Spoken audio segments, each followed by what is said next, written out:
गलवान घाटी में complete disengagement दोनों साइड की तरफ से हो गया है, ये खबर अब कन्फर्म है। जहां चाइना ने भी अपने टेंट उखाड़ लिए हैं पेट्रोलिंग पॉइंट 14 से, और वहीं भारतीय सेना भी अब पेट्रोलिंग पॉइंट 14 तक दोबारा से पेट्रोलिंग करने लगी है। और इसको एक तरह से भारत की मीडिया में भारत की जीत और चाइना की मीडिया में चाइना की जीत, दोनों ही देश अपनी अपनी जीत बता रही हैं।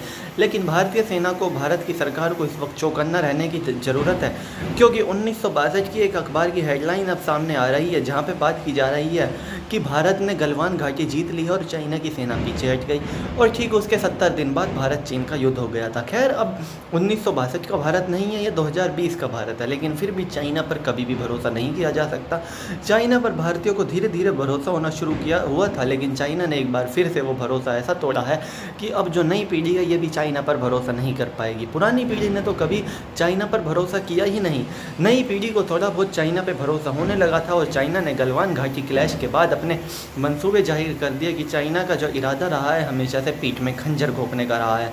और यही कारण है कि अब ये नई पीढ़ी भी कभी चाइना पर भरोसा नहीं कर पाएगी। तो चलिए दोस्तों, मैं राहुल चौधरी फिलहाल इस वीडियो के लिए इतना ही। आगे भी इसी तरह की देश दुनिया, बॉलीवुड और खेल की तमाम खबरों के लिए बने रहिए मेरे साथ। जय माता दी।